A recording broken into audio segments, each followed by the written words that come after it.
Good morning and welcome to Bloomberg Quint, India's first digital live streaming business news service. I'm Shah and you're watching IndianOpen. Let's go straight to the headlines at this hour. UK Parliament fails to arrive at a consensus on Brexit, despite Theresa May promising to step down if members vote in favour of the new plan. US and China resume high-level talks this week, with the Asian nation agreeing in principle to increase its agricultural imports from the US. Heineken increased its stake in United Breweries by nearly 3%, buying Vijay Mallya's stake pledged with banks. And SEBI defers implementation of revised norms for royalty payment to related parties by 3 months. Well, let's take a look at the trade setup for the day. And first, start off with the news around the world. Firstly, there's a lot of news on Brexit, but the key was that the UK Parliament rejected the 8 possible options for a new Brexit strategy. So it's a bit of a stalemate out there. And let's wait and watch. Theresa May will likely resign after whatever development happens. But there could be a slip between the cup and the lip. So I'm not speaking too much about this, just sticking to news. Trade-related news, Robert Lighthizer and Steven Mnuchin are set to resume negotiations in Beijing today. So that is an important monitorable as well. I think the Chinese delegation comes into the US Friday or next week as well. So lots happening between US and China, and that should be center stage in terms of news. We'll try and get you up to speed with almost everything that we get from the network, Bloomberg network across the world as well. But this is an important piece of news too. And frankly, when I was looking at the network coverage yesterday as well, for the world, it's all about yields right now. Across the world, yields have come off, not just in the US and Germany, when German yields too are trading lower, but look at the 10-year yields across Asia. They're all sliding down. Japanese yields are the lowest since 2016. Australian yields are the lowest on record. India hasn't seen that bit of a correction, but world over, the talking point is what's happening to yields, and do such lower yields give any indication about what the mood in the equity markets could be like? They surely show the mood in the bond markets, but such lower yields, such low return for investments into debt, do they lead up or open up the triggers for investing to equities? That's the key thing. But across the world, I think the talking point is what's happening to the yields. That probably led to the US market starting off or ending slightly lower, and it's showing in the way Asia started off today. So firstly, US market started off, ended about 0.5% or thereabouts lower, and look at what's happening to Asia. Nikkei, and arguably the most volatile index this week, is down another 400 odd points. It's moved from being down 3% to up about 2.5% to again down about a couple of percentage points in today's session after the cut seen in yesterday's session too. So that's very volatile. Shanghai, Hang Seng down about 1/3%. The SGX Nifty, which corrected a little bit in trade yesterday on expiry day, is showing signs of starting off on a relatively weak footing. And let's wait and watch what happens during the course of the day. I would believe that it would be the Nifty Bank which will determine what happens to the Nifty in the session today as well. Frankly, amidst day of higher volatility, the Nifty Bank just about managed to stay around the 30,000 odd levels and defended it. It was down, it was lower at a point of time than these levels as well, but managed to defend it amidst a period of extremely high volatility in the second half, mind you. And the volumes that we've seen show that there were only trading moves in the PSU banks. So while private banks did what they did, in the PSU banks, or the mid-sized PSU banks, all of which were up and about, the delivery percentages were like abysmally lower, 10, 12, 15% for 3 or 4 names that I saw. So all trade-related moves or trading moves, let's wait and watch if they manage to hold fort in today's session. Not that they have a big impact on the Nifty Bank, but on the broader market sentiment, PSU banks doing well does have a bit of an impact. FI flows continues about 1481 crores in trade yesterday. They've been okay the last 2 or 3 sessions, just that one odd blip on the 25th, which was a number of 150 crores. Otherwise, by and large, the FI flows numbers have looked reasonably okay. So that number is not a worry. The only key is what does the Nifty Bank do in the session today, and what does the world market impact on India is, because Asia is looking bleak, as I said. Stocks to watch, there aren't too many unfortunately today. I mean, we'll talk about some of those during the course of the day as well, but I thought 2 names that stood out for me aside of the large caps and the banks. United Breweries clearly stands out. Heineken has done the first set of acquisition of shares, 2.8%. which is 74 lakh shares. Largely Vijay Mallya's pledged shares which were sold and Heineken has acquired. But more than Vijay Mallya's stake getting sold, it is the fact that Heineken now has higher stake, and you could probably, the market might probably want to believe that there could be some more purchases done by Heineken, which should only augur well for United Breweries. Agam will talk more about this, so I won't dwell too much on this, but watch out for UB, could be a stock in focus today. NBCC, they have received infrastructure orders worth about 1,003 crores, so do watch out for this stock in the session today. And as I said, watch out for all the banking names, in particular the PSU banks. Very interested in seeing what happens to the moves in the session today to those. Anyways, that's the trade setup for the day, a start which is marginally in the red. Let's tell you what's lined up on First Word. As I always say, it's the collection of the top editorial stories that we want to bring to you. March may not be very different for automakers, but a Bloomberg Quint dealer survey suggests that there are some cars which have managed to buck the trend this month. Yash fills in with the details. Yatin then takes us through how the financial year 2019 spanned out for mid-cap and small-cap stocks. You remember yesterday we spoke about the large caps, today we dwell on the mid-caps and the small caps. Sharad then joins in to tell us what's powering NTPC's rally over the last 1 month. And then Agam joins in to talk about the big talking point of today's session, and that's Heineken's decision to hike the stake in United Breweries. Start off with automakers. They always offer higher discounts in the month of March, and it's only gotten heavier and better if you are a buyer, of course, this time around. The point is, everybody knows that discounts are there. The key is, what do these discounts mean, and what are the cars that are defying the downtrend that could be coming in? Yash Upadhyay is here with the details. Yash, good morning. Morning, Neeraj. I mean, it's just one of those months, right? Like we've had for a third consecutive month, the deep discounting continue, even after the end of your discounts were supposed to, get over. But we'll start first with the cars that are doing very well and move on to the ones that aren't quite much. We'll start with Maruti Suzuki first, and it's the Wagon-R and the Ertiga that are doing very well. Wagon-R has a waiting period of anywhere between 4 to 6 weeks is what dealers are suggesting. Ertiga, for the regular models, the waiting period is as high as 4 months, and for some of the fully loaded or the top end models like the ZXi, it goes up to as much as 6 months for the Ertiga, and both of them obviously don't have any sort of discounts, no cash discounts, exchange offers or anything whatsoever. But moving on, lots and lots of discounts for most of their cars. We'll touch base on the top sellers. We'll start with the Swift and the Swift Desire. Both of them have a discount of anywhere between 50,000 rupees, which includes cash discounts, exchange offers, and corporate discounts as well. The Baleno, Brezza, and Ciaz, all of them have again heavy discounts of as much as 45,000 rupees. So that is what it is when it comes to Maruti Suzuki. But moving forward, let's also take a look at what are the kind of discounts that dealers are giving on M&M cars. XUV 300, which they recently launched, that is doing extremely very well. That has a waiting period of anywhere between 4 to 8 weeks is what dealers are telling. The deliveries have only just recently started, and it has been getting a lot of queries. There has been a big bump up in terms of promotions and ad spends, so that is doing very well, along with the Marazzo. No big offers there, only about a 15,000 rupees off when it comes to an exchange offer. But that is that when it comes to their top selling models. Let's also take a look at the discounting that they are giving on some of their cars.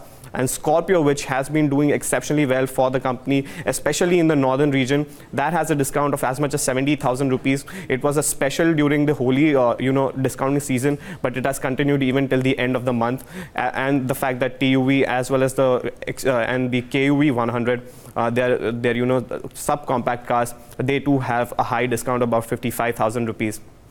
Moving on, Tata Harrier from the Tata stable, that was launched a couple of months back. That has a waiting period of anywhere between 2 to 3 months, so that is doing very well for the company, but not so much when it comes to most of their other models, because the Nexon, which has been received very well since its launch, being priced aggressively and targeting the subcompact SUV space, that has a discount of 35,000 rupees. Obviously, it has been brought down from the levels at the start of the month, but still going on with the deep discounting there. The Tata Tigor and the likes of Hexa and Tiago, they continue to have discounts anywhere between 25 to 45,000 rupees. But that's as far as the four-wheelers are concerned. Moving on, when it comes to the two-wheelers, not a whole lot there for Royal Enfield. As usual, they continue with no discounting. But when it comes to the other players, for example, Bajaj Auto, they keep up with their Bajaj 555 scheme, which is the 5-year free insurance, 5 free services, as well as, discounts. So that is there, as well as the easy down payment options that they are giving. Along with that, we have Hero MotoCorp, which is giving in discounts of as much as 1,500 rupees for most of their scooters and bikes, which can again go up further based on the negotiation skills that you have with the dealers. And lastly, when it comes to TVS, big offers when it comes to their top end bikes like the Apache RTR 160, that's about 3,000 rupees, and the 204V has discounts of as much as 5,000 bucks. Are you looking to buy a bike, Yash? I would love to. Okay, just a follow-up, Yash. What did dealers say when it came to the Royal Enfield thing? Because I saw that they're not offering any discounts. Is it a factor of the sales numbers looking okay? I doubt though. Or is it that the management is saying that, hey, no matter what happens, we won't give discounts? I mean, multiple companies do that. Bose speakers, they never are on sale despite what you want, right? Is that the strategy from Royal Enfield? So the thing is, they also recently came out with the ABS version for most of their bikes. They've started rolling out, and what they have done is that they've started upselling their bikes. So if you were interested in a Royal Enfield Bullet and you would have went on and placed an order, you would get a call from one of the dealers saying, we have an ABS model for it, why don't you check it out? So by that sense, not a whole lot of offers, but that is something that they have been doing for the longest period of time. Yeah, but you can now understand why. If a company is trying to upsell its bikes, it'll be counterintuitive to go out and then give discounts on the same bike. Exactly. As a strategy, it just won't gel well, I reckon, and that's probably why Royal Enfield might be doing that. But otherwise, the sales certainly not for any of the companies looking so strong that they can afford to not give discounts. Yes, thanks so much for putting that into perspective. The interesting part about this is everybody knows that discounts are there. There are some which are able to just navigate through this period of high discount and high uncertainty slightly better. Well, discounts on bikes, discounts on booze, not quite maybe, and no discounts for Heineken while it increased stake in United Breweries by another 3%. The Dutch brewing company spent a little more than 1,000 crores to acquire a chunk of Vijay Mallya's stake, which had been pledged, with the lenders. Agam is here to take us through the details and just why is this important. Agam, for the longest time we've been talking about whether Heineken would go out and increase the stake or not. Yeah. Now we have proof. Absolutely. So let me just begin by giving you details, and then I can talk about a little more about the background. So in terms of details, well, Heineken has upped its stake by as much as 2%, to be precise 2.8%, and this also takes its stake to around 46.5% against 43.7%. What we also have to understand is that this was bought at around 1,361, which is just a tad higher than yesterday's closing market price, but this was done through bulk deals. Also, more importantly, this amounts to 1,000 odd crores, 1,008 crores to be precise. And well, Vijay Mallya's stake as of December 2018 stood at around 8%. So this number will likely come off as we have the filings for the company towards the end of this month for the entire quarter. Now, that said, when it comes to a little bit more background, that the Enforcement Directorate had said that the Mallya shares were attached as a part of a probe in money laundering, and because of that, they had actually put these shares with Yes Bank, but a little earlier on in this month, we had the Karnataka Bank, which had actually ordered the surrender of these shares to the Debt Recovery Tribunal in Bangalore. And after that, the recovery officer of the Debt Recovery Tribunal had put up a notice suggesting that these shares will be sold. And of course, this is where Heineken comes into play, and they have thereby bought this particular stake. Now, the real question is that whether or not Heineken will look to increase their stake and thereby get a majority in the company, because this certainly paves the way for that to happen. We also have to remember that FDI cap in alcohol, that is distillation and breweries, is as much as 100%. So there are no impediments with respect to well, restrictions on Heineken's holding in United Breweries. Of course, United Breweries has come off to a certain extent by as much as 1.6% on a year-to-date basis. But we've had these news of the Enforcement Directorate and putting up the notice through the months of January and February. What is very interesting is yesterday, while the bulk deal did happen, the stock hit an intraday high of 1464 and then eventually came and closed almost flattish at around 1354. So that perhaps just could be a near-term concern as to why the stock moved up so significantly and then came off. But other than that, it seems like we have Heineken with some sort of clarity with respect to increase in stake. Yeah, just one small thing. So one is the long-term implications of any such moves wherein the large shareholder, blue chip name, increases stake, maybe becomes a majority partner, whatever the case may be. Right. The other thing is what the near term holds in store, because I remember while the belief, Shekhar Ramamurthy came and said that it's not necessary that a pre-election spree would essentially mean that there will be uptakes. Yeah. And I think in a recent newspaper interview that I saw in image of, he mentioned that the period is looking slightly wobbly, the Jan to March period. Any thoughts there, Agam? No. So the only thing here is that volumes are all right. We also need to remember that United Breweries is very, very richly valued right now.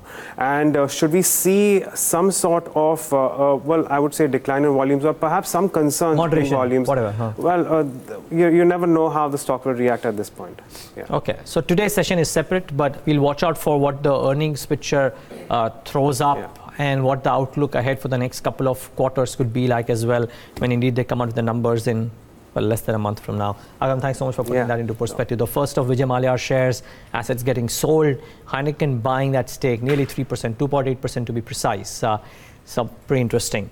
If United Breweries had an okay day yesterday, NTPC had a pullback in trade yesterday, but otherwise the state-run power producer has had a very strong rally in March. In fact, it's the longest or the biggest monthly gain in nearly 5 years.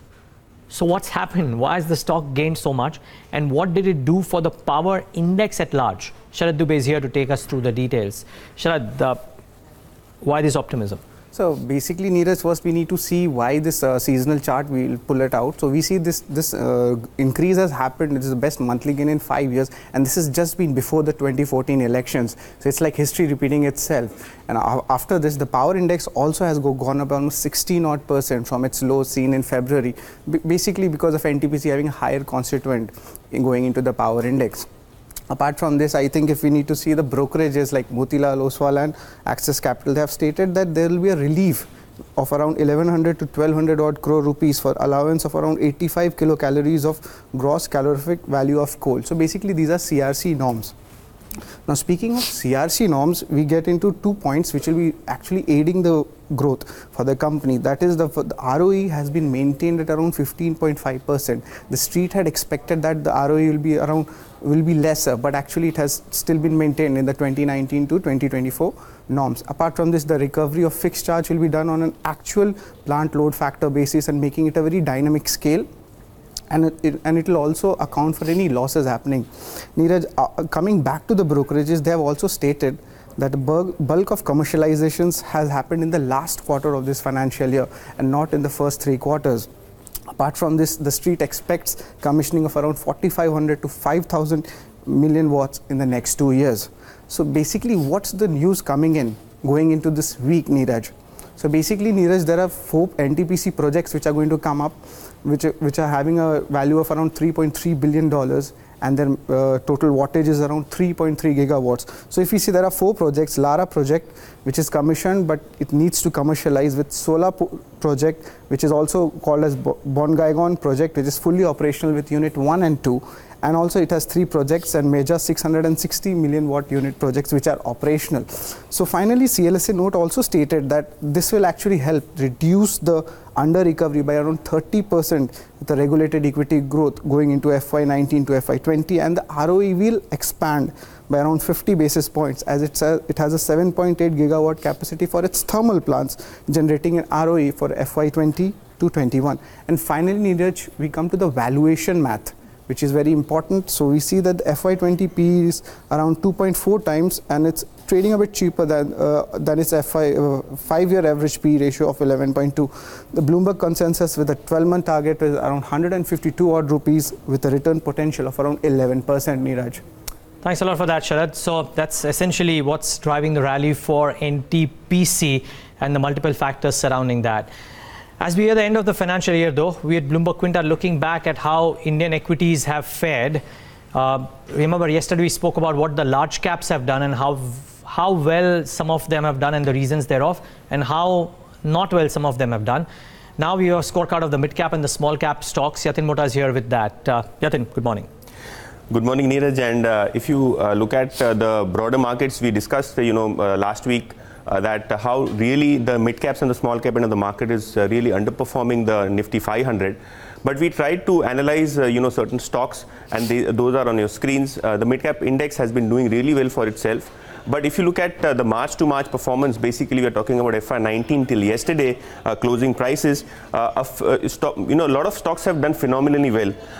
Talking about the Nifty mid-cap gainers, Adani Power, Bata, and Info Edge. These are the stocks which have given strong double-digit returns.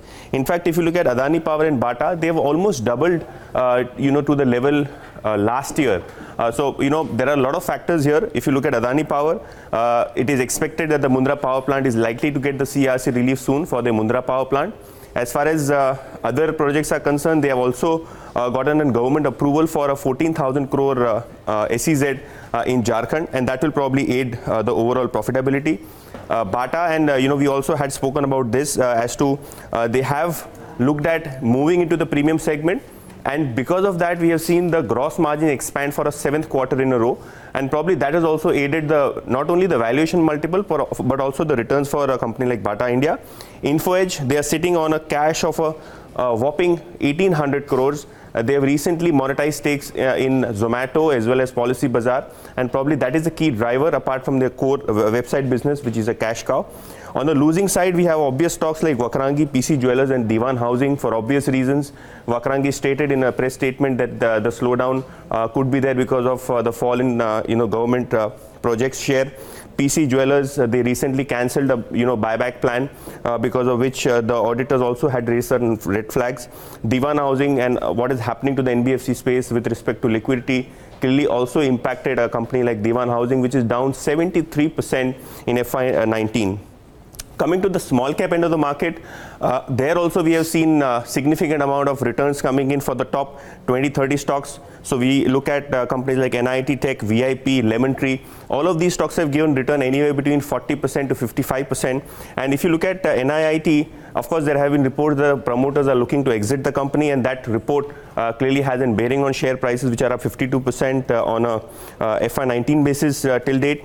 VIP also a 50% jump seen year on year, or probably in a period that we are talking about. Sales growth has been moving very strongly. Lemon Tree and the entire hospitality sector, hotel sector is in focus as the room rentals and occupancy have improved for the entire sector. Of course, Lemon Tree also has done certain acquisitions which are helping them. Losers list, and this is interesting. We have the likes of Reliance Communications, which is down 80% in FY19. Of course, this is basically to do with the default that they have done on various debt obligations. Shankara Buildings, they cut their margin guidance for the following quarters. And we have seen a sharp 77% cut, in the share prices. Remember, Amansa is a very large institutional investor here, and that is also not helping for a company like Shankara Buildings, which is down 77% on FY19 basis. And Rain Industries, here also we had marquee investors like Dolly Khanna, but recently they posted a quarterly loss because of the exposure to Venezuela and various other reasons, and that stock is also down 74%. If I remember correctly, Monish Pabrai also has a stake here. The share went as high as 400, and today the stock is quoting below 100 rupees. So these are a few stocks, the marquee ones, the key ones, which have seen all the action in FY19 for the mid cap and the small cap space. Thanks so much for that, Yatin. Well, that's the summation of all the key movers, not just for today, the key stocks in news, but also what some of the mid caps and the small caps have done throughout the year thus far. 3 days left for the year to end, but year thus far, the mid caps and the small caps and how they have done. That's all that we have on First Word today. Quick programming note. We talk about what the buy side is doing in a scenario like this with Mihir Vora of Max Life Insurance. He joins in to talk about that at 9:15. Advantage Biocon as biosimilars become the key focus area in the global pharma market. Kiran Mazumdar-Shaw weighs in on that. And then we speak to Amit Bhagat of ASK Property Investment Advisors on what's the advice he's giving his clients right now on the realty investments. But after this break, a full tilt towards the day's trade.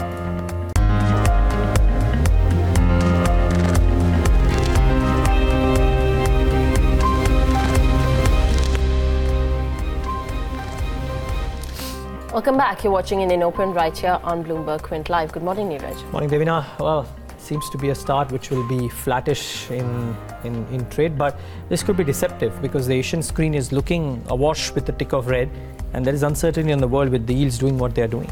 Yeah, I mean, we've actually been, over the last few days, unable to follow what the rest of the pack has been doing, at least towards the fag end of trade. Yesterday's session saw a little bit of a tempered move on the index. The banks somewhat managed to stay afloat, but it was a surprise that came about from the broader market space. So the mid caps and the small caps, they actually managed to do not all that badly. In fact, end the day in the green. Small caps did even better, actually. They were up almost more than 1%. But it was a period of recovery for sure. The Nifty Bank defending 30,000, small cap index 1.2%. At the start of countdown yesterday, about 0.25%. So a significant up move, even though the market breadth we did not show it. Yeah, market breadth was still negative by the end of it. But Nifty landed up taking support at 11,400. So that probably is something that we're going to watch out for, a crucial support level, and whether or not it actually holds on to that. But let's take a look at what happened in the derivative space. Today is the F&O expiry for the March series. So it's going to be an important one to watch. The last half an hour of trade particularly is going to be extremely volatile. Agam Vakil is joining in with more details. Agam, good morning. Well, good morning. Well, what we saw yesterday wasn't too much of a movement in terms of the index. Even though it came off by around 0.3%, we started to see rollovers pick up. Now, in comparison to the average, we must remember that the previous rollover, or rather previous expiry, did see rollovers on the lower end, which means the average is also relatively lower. But currently in line with that, for the Nifty rollovers at around 53%, and the Nifty banking futures rollover standing at around 46%. So this is where we have seen a little bit of a pickup coming through. Now, the WIX has risen, and again above the dangerous levels of around 17, so there could be some volatility up ahead. And coming down to your options, open interest change, what we've seen is a little more writing around the 11,600 call, which has also taken it to the one with the maximum open interest. So we'll be watching out for that level particularly. Moving on to your open interest distribution, as I was suggesting, max OI and 11,600 call. And of course, on the lower end, we're watching out for something like 11,400 put, which has substantial accumulation. Moving on to the Nifty put call ratio, it has come off to a certain extent at around 1.5 from 1.6. But in terms of stocks, we're keeping an eye on Adani Enterprises and Adani Power in the F&O band, IDBI Bank and Jet Airways as well. But we do have one stock which has moved out, and that's Reliance Power. It moves out of the F&O band. In terms of other stocks, we don't have too much in terms of an increase in OI, but Vodafone Idea stands out considering it saw a decline of 3.7%. Moving on, we also have Dabur India, and there's been a weakness across a lot of these FMCG companies. So that's down by as much as 3.3%. We have, a little bit of decline in DLF as well. Do remember, this is one of those stocks which has been relatively stronger as compared to some of the others. But, some shorts coming through here. And finally, ICICI Prudential, that's the other one, which has actually seen substantial gains coming through. So we'll be watching out for this as well as we move into the next few sessions. All right. Agam, thanks a lot for that. So that is the F&O setup and what happened in trade yesterday. Watch out for what happens today on the expiry day.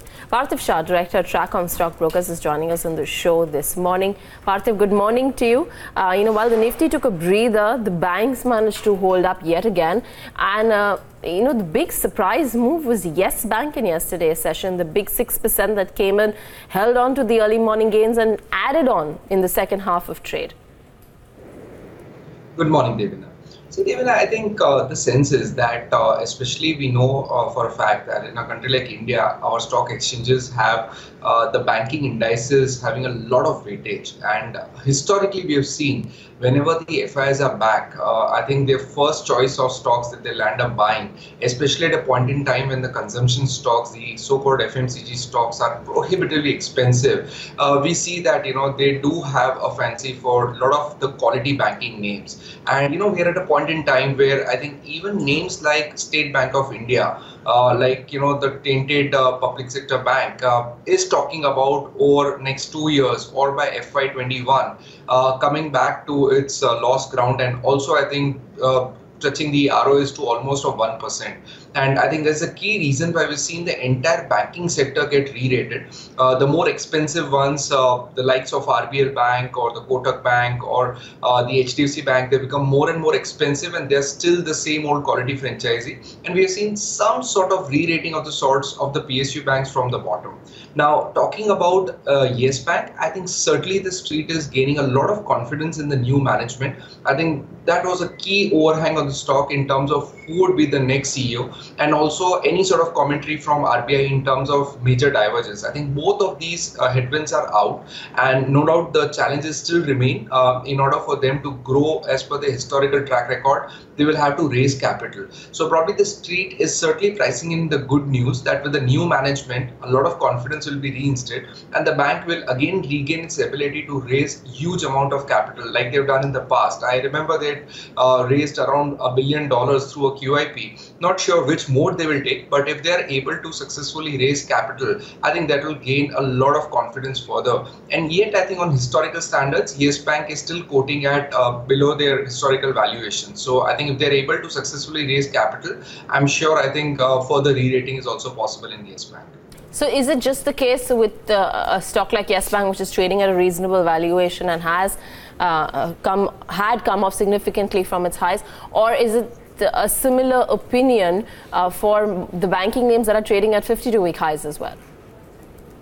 See, I think even it's also about the entire banking pack. If you see a stock like IndianOpen Bank, this bank kind of did nothing in the initial banking rally, and this was a stock which used to be like the next HDFC bank sorts, quoting at expensive valuations, doing great, not missing on any quarter. Yet I think due to one account, I think we saw the bank getting massively derated from levels of 2000 to around 1400, 1500, and it did stay there for quite some time. And in this recent rally, we have seen even stocks like IndianOpen Bank regaining a lot of lost ground. So it is more like the entire banking sector getting re-rated, and probably our sense is that the 13% credit growth, I think there's going to be huge demand for credit in India going ahead, and a very few banks are capable to raise the capital and lend it out. And I think there's going to be some sort of scarcity. That's what we are predicting. And even with the recent limitations that we saw in many of the NBFCs, we are seeing a lot of demand for quality banking names. So it's not only Yes Bank, it's also IndianOpen Bank and the laggards. And I think overall banking industry should do well over the next 3 to 5 years. Parthiv, what do you make of this move from Heineken to up the stake in United Breweries? Optically, it's a vote of confidence. People were wondering whether or not they would go ahead and do it. Now they have shown that there is intent, even though it's not a very large one, but 2.8% is significant any which ways.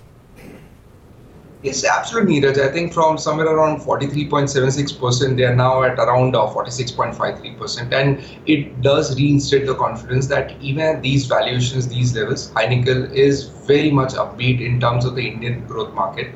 And overall, I think it does remove a lot of overhang of the past management. And maybe going ahead, I think we might see more, inching up in terms of their stake in this company. But again, I think it's a quality franchisee.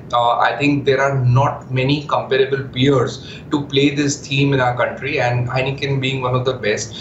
So our sense is that no doubt on the face of it, the valuations are expensive, and these are the type of stocks which will quote at valuations of anything like 40 times, 45 times, 50 times. But I think there are a lot of buyers, and when the management itself is willing to put their money at these levels, I think they're definitely in for the longer run. So I think these stocks might not do much over the next 1 year, but if somebody has a 3 to 5 year horizon, I think certainly good days are ahead. The point is, does this indicate any kind of view on the space at large? Because while United Breweries and to an extent United Spirits and Radico Khaitan haven't really corrected, a lot of other players have come off quite rapidly, Parthiv.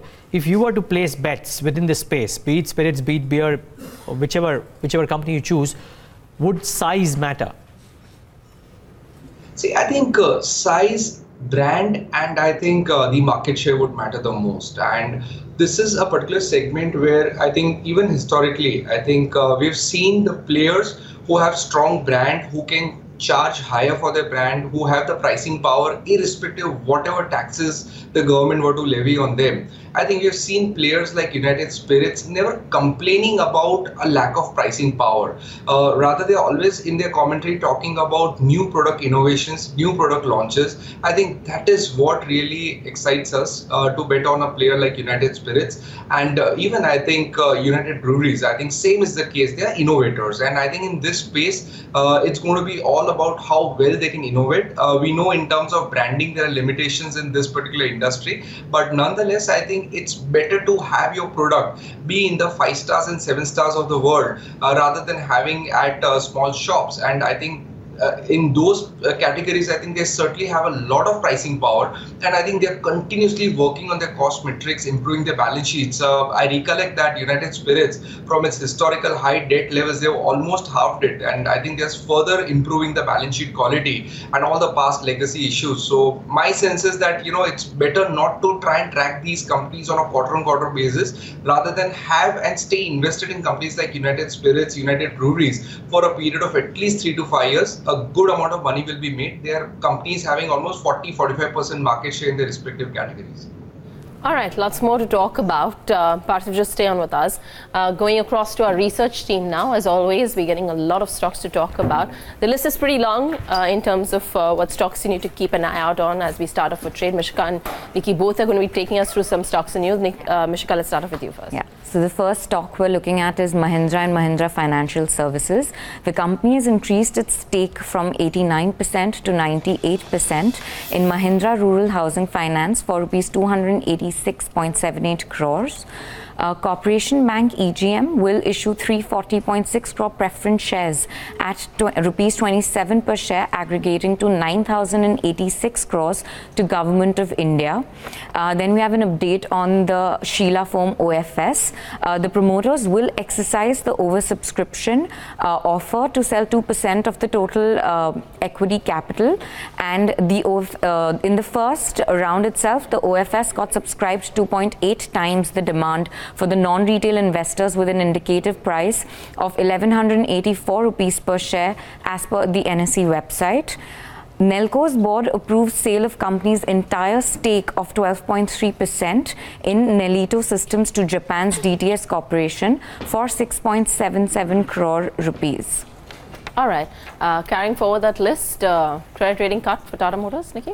Yeah, a bunch of them. Actually, 3 specific counters that we'll be talking about. A would be Tata Motors, where S&P has downgraded the long-term rating of Tata Motors to B plus from B minus, and then there is a cut in its rating on senior unsecured notes of JLR. This mainly comes on account of the weak show that JLR had, and it further warned that Jaguar rating could be cut further if there is a no deal, and also there will be also if there could be US tariffs. The rating agency, however, expects the cash flow to remain negative for the next 12 to 18 months. NBCC, that stock is expected to be in focus, a 15% uptick overall in this month as a whole for this counter, and news that suggests that the company has bagged 5 orders to the tune of around 1,000 odd crores. So do keep an eye out on this one. And also we'd be looking at sugar stocks, where Maharashtra Sugar Commissioner has called for a review meeting today, given that Centre is now seeking action against millers which are selling sugar below MSP. MSP stands for minimum support price. So obviously we'd be looking at a bunch of sugar counters also in trade today. All right, guys, thanks a lot for that. So many more stocks to keep an eye out on.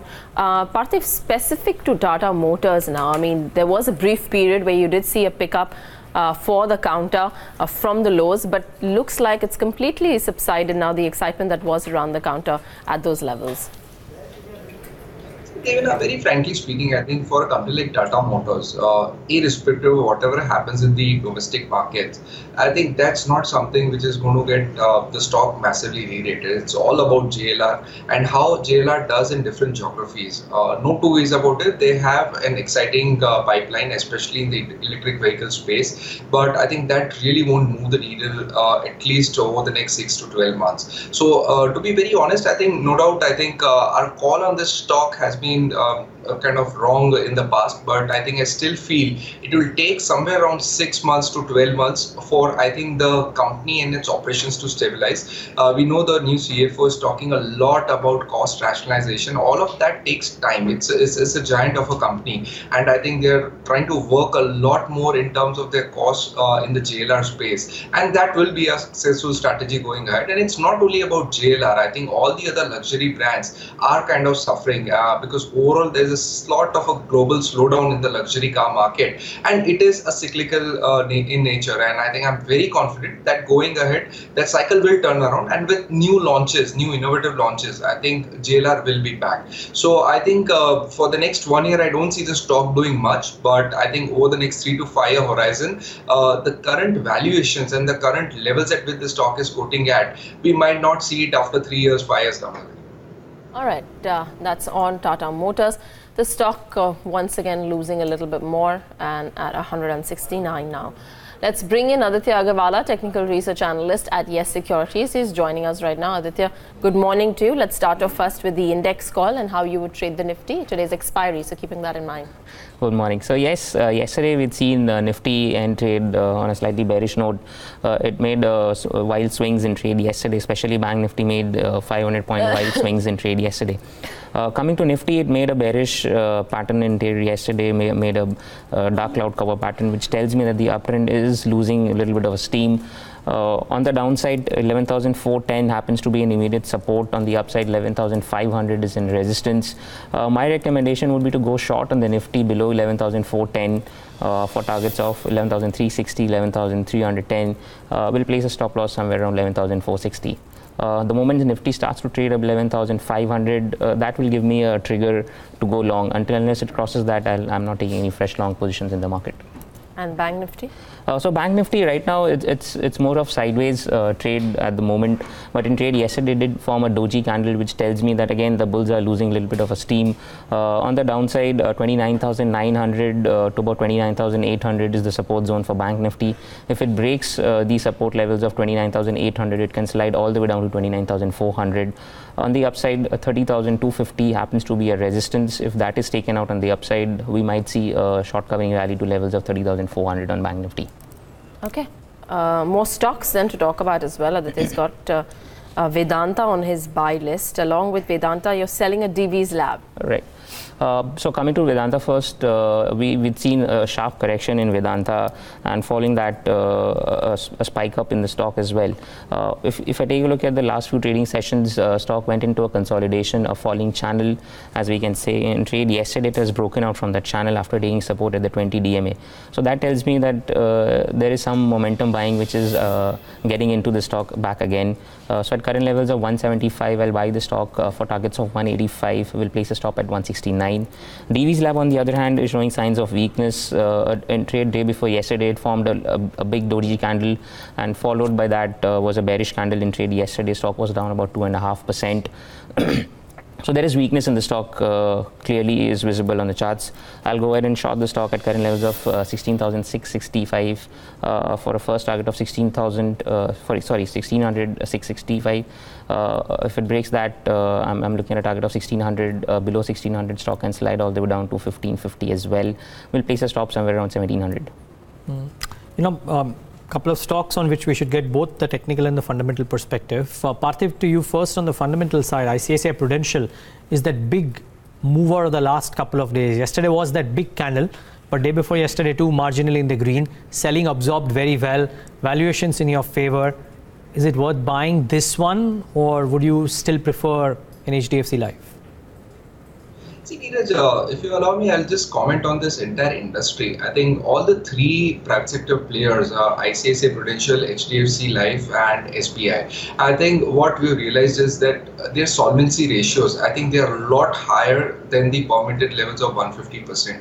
And all the three players, I think without raising any capital or diluting any equity, they can still grow by at least a level of 50% over the next couple of years. So I think that's the beauty about this business. business where I think there's a huge amount of opportunity. It's just that these managements have to play it extremely smart by having a lot of innovations in the product profile. We hear managements of HDFC Life always talking about how they've been leaders and innovators and the first movers in many of the new product categories. I think in terms of product like protection, I think they were the first movers, and that's why we are seeing currently their margin levels, the VNB margins, a lot higher than the other peers. No two ways about it. ICICI Prudential, in terms of its valuations, is lot cheaper, and they're certainly, I think, amending a lot of legacy issues, the ULIP book, and I think they are now working a lot on the protection segment. So I think they will come back, and no two ways about it. This entire sector will grow, and all these three players will give very good returns. But I think we have this philosophy of sticking with the innovators and the market leaders, and so despite the fact that HDFC Life is a little more expensive, we still like its story and would prefer to park our capital there and leave it for the next 5-7 years. And an interesting talk about them trying to grow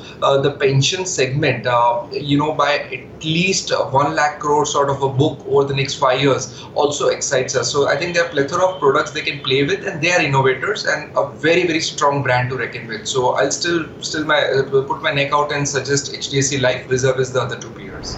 Momentum, Aditya, looks stronger for ICICI Pru though. Definitely. So if I take a look at the volumes, especially for the last 2 trading sessions, they've been very high. Having said that, it is facing resistance at an uptrend line which is around 355. So if I join the highs from November last year, I get a beautiful downward sloping trend line. And it has made multiple attempts to take out that resistance, trend line resistance, but it has failed to do so. In trade yesterday also, we have seen stock make a high of 355, and from there it's slightly cooled off.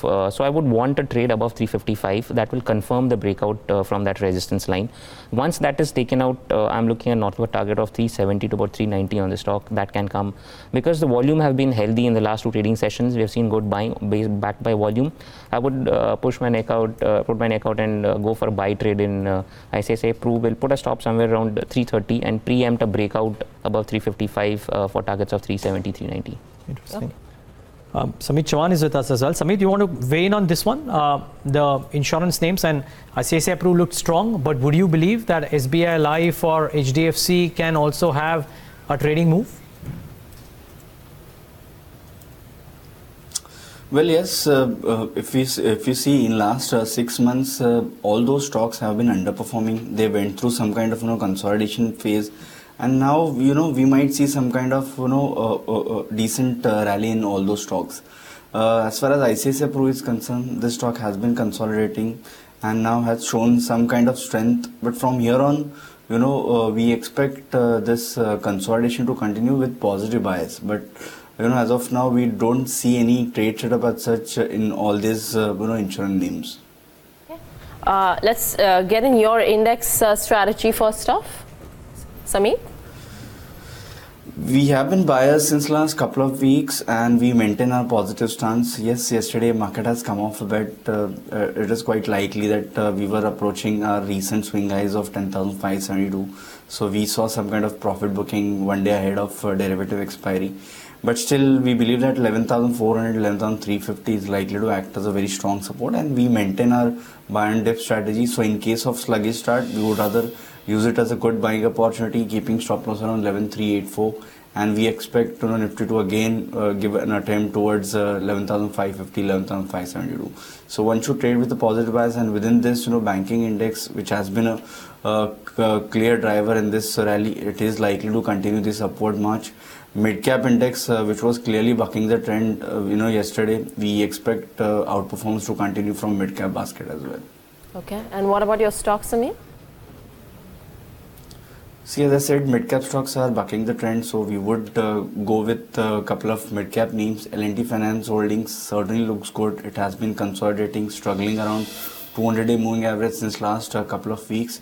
Yesterday, we saw a decisive breakout happening from this congestion zone. If we look at the overall volume activity, it has risen substantially. And thus, from here on, we expect continuation of this momentum. 159 is a near-term target, so one can go along with a stop loss of 147.8. Apart from this, Max Financial, which has already come out of its 3-month congestion zone, in last couple of days, it has corrected a bit, but it has retested its previous breakout points. And yesterday we saw good traction in this counter. So it appears that stock is poised for resuming its high degree uptrend. So from here on, we expect MFSL to head towards 480, go long with a stop loss of 433. Yesterday there was an interesting move in SML Isuzu also. The stock was up 16% and that was the intraday move, but over the last 1 month the stock's been up about 45%. So it's been lost in the rest of the pack and the rest of the names that we've been tracking, but the stock has nonetheless done really well.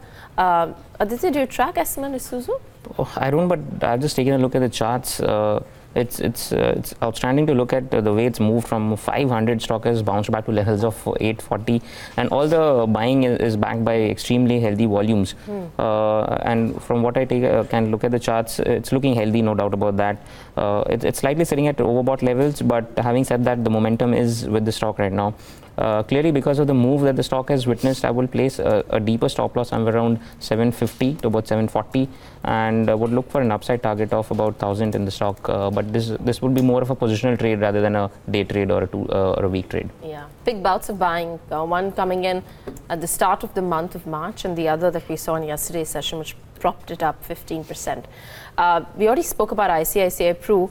The other big mover in yesterday's session was in Inox Leisure. The stock was up about 9% and had actually moved up closer to 15%, did not close at the high point of the day, but peter off. But still, an intraday gain of 9% can't be shrugged off. For these exhibitors, Parthiv, what would you...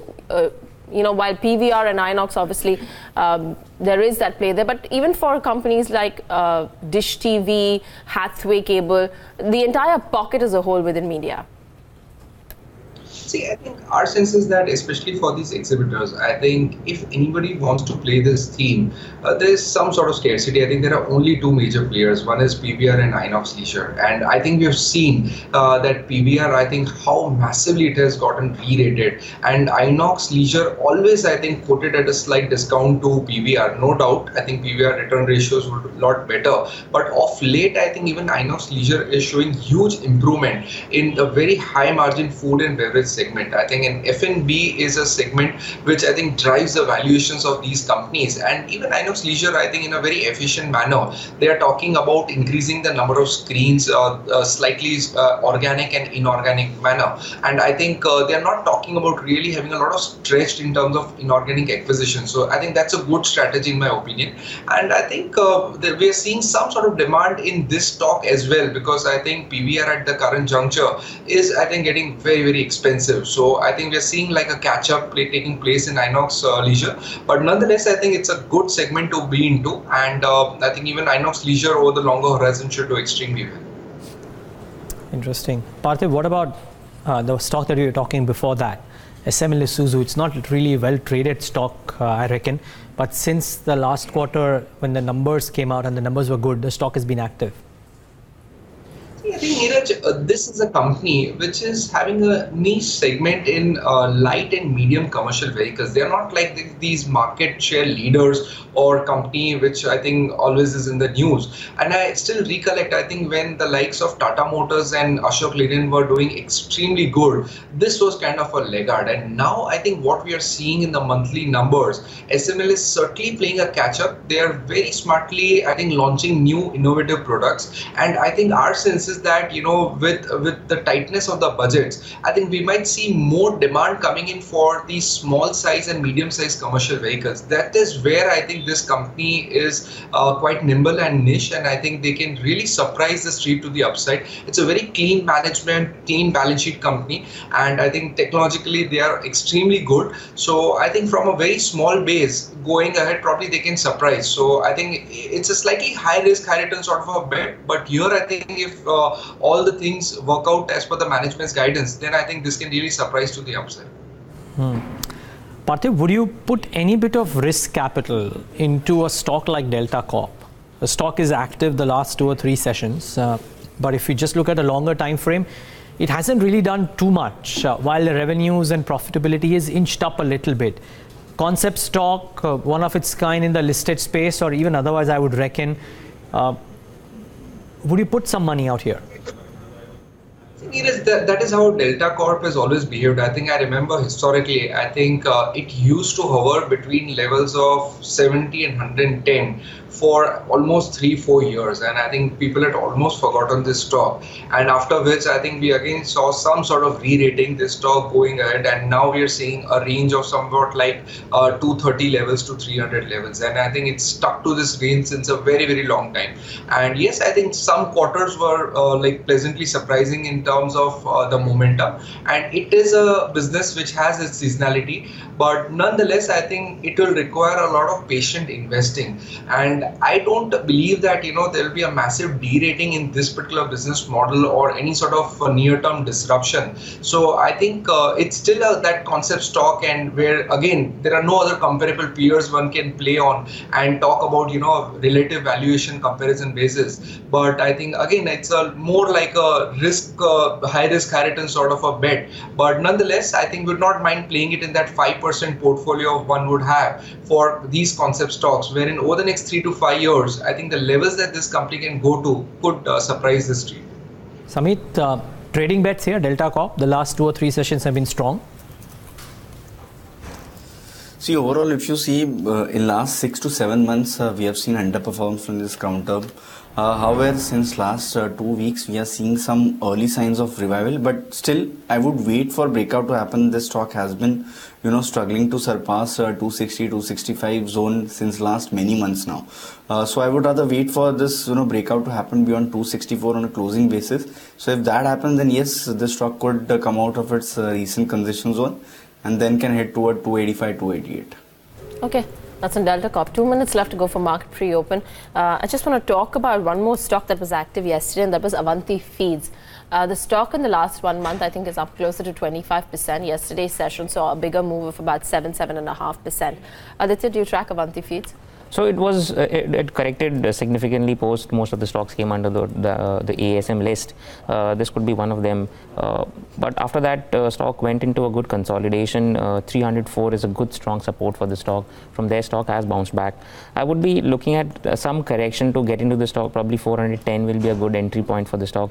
We'll place a stop somewhere around 370, and this can definitely bounce back to levels of 550 if one wants to hold on to it. So these will be more of a positional trades rather than just a day trade or a week. Okay. Sameet Chauhan, we've been talking about how there's a sudden interest in NTPC. The stock, after remaining absolutely dormant in the recent past, has suddenly come to life. You've seen a lot of interest that's come back into the counter. What would you do with this one? Yeah, it's generally known for its slow moves, not at all high beta counter, but surprisingly in last 3 weeks stock has managed to give steep rally from the low levels of 100 and 110. But now it has reached its major resistance zone 142. It's a multiple resistance zone. So unless we see a breakout happening from this major study wall, we would expect some kind of consolidation time-wise correction happening in this counter. But once it surpasses 142, 143, then it would unfold further leg of the rally and then can head towards 155. But as of now, we believe that 142, looking at the overall structure, it is likely to act as a very strong resistance. Okay. Got that. So multiple resistance levels close to 142. So watch out for that level. Only a break of which on the upside could lead to a bigger potential on NTPC. 10 seconds left to go for market pre-open. On Asia, we've got a red across the screen. So 1.5% given down for Japan, and the rest of the other 2 markets as well trading under. SGX Nifty marginally in the red. In fact, absolutely flat. No major change there. Nifty 50 opens with positive bias, about 0.2% higher, but the price is fluctuating. Sensex gain of about 1/3% is what we've got right now. HCL Tech is your top gainer right now on the Nifty 50. That's up about 2.5%. Following that is Tech Mahindra, Ultratech Cement, both of which are up closer to 2%. Bharti Airtel 1.7% higher. Dr. Reddy's moves up as well. Infosys up 1%. Adani Ports is up 1%. Bajaj Finserv, Vedanta are trading higher with gains as well. You've got L&T now at 1375. Bajaj Finserv, Adani Ports, we spoke about this. And Yes Bank continues from yesterday. Yes Bank is up 1% at 271 now. Reliance Industries too is not having a bad time. So 0.5% on Reliance Industries, 0.5% on Asian Paints. Amongst the losers, GAIL is down 2.5. Following that are the Bajaj, Finserv and Bajaj Auto, both of them are looking weak in this session. And Tata Steel, which is down closer to 1% right now. Some of the banks are also looking weak. So IndusInd, HDFC are amongst the losers in trade this morning. Tata Motors, though, has crept up and is now up about 3%. The bond yields and the currency, firstly, just very quickly mark them. The rupee started off weak, I reckon. 69.03, about 15 paise lower. So that's what's happening to the rupee. The bond yield should come up on your screen as well. Yields across the world are coming off. Indian yields 7.3290, so no big change out there in the Indian yields at least. United Breweries as a stock, just 2 or 3 that I want to mark. United Breweries, key newsmaker in the session today. No big dramatic reaction to Heineken adding up some more stake, 2.8% to be precise. Early days as yet. Let's see if there is some more in store. And NBCC got some order wins. Let's see if the stock is excited. For now, about 2.5%. And we'll watch out for all the PSU banks, of course. Let's go across to Darshan Mehta who Johnson with the top brokerage calls for the day. Darshan, good morning. Good morning, Neeraj. 2 upgrades that are coming in. First of all, it's Bank of America Merrill Lynch upgrade on HCL Tech. What they've said is they've upgraded the counter to a buy from a neutral and raised the target price to 1250. What they're saying is that they expect organic revenue growth rate to improve in FY20. And there are 2 reasons. First of all, they believe there is an accelerated win rate in key offerings of cloud and infrastructure services. And there is a fading impact of delayed deal ramps as well as customer-specific issues in the India business. So that's something that they see. They see that the company is poised to gain from large deal takeover, and the portfolio drag should normalize going into FY20. The FY20 revenue guidance implies an uptick in organic growth rate according to the company. The other one is a bullish call and a brokerage upgrade that came in on L&T Tech, and same Bank of America Merrill Lynch upgrades it to a buy, in fact double the target price from earlier 800. They've come out with a target price of 1650. Probably they're late in doing that, but nevertheless they're saying that it's working in an underpenetrated market of engineering R&D services, which they believe there is enough scope. They believe that the large projects and leveraging of M&A will lift the growth visibility, and they expect stable margins and better pricing power compared to the other IT companies, because operating leverage and price hike will offset the impact on the revenue mix. Right, Darshan. Thanks very much for that. And HCL Tech is the top gainer on the Nifty right now at 1060 in pre-open. The other stock that I actually wanted to talk about and get probably Parthiv and our technical experts in on is Godrej Properties. I mean, the stock has day in, day out been a big mover. Yesterday's session again was up 5%. And it's moved from levels of about sub 700 to 864 in a very short span of time. So big moves coming in the last 1 month. The stock's been up about 21% odd. Parthiv, within the real estate pocket, obviously your usual favorites, have been Oberoi Realty. Now there are a lot of brokerage calls coming in which are talking about DLF in a positive light. Godrej Properties, how would you position yourself into this stock?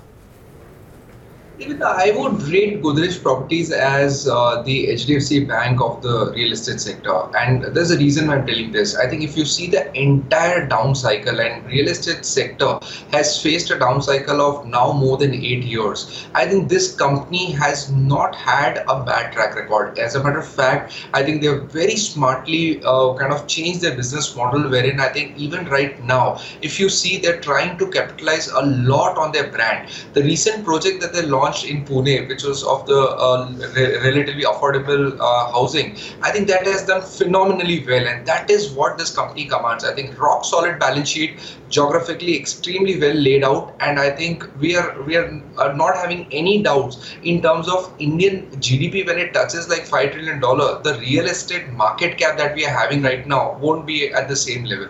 And who will be the leaders? There will be leaders like Godrej Properties, who are strong brands, who have these innovative business model, and there are a lot of people who are kind of itching to have a joint venture with people like Godrej.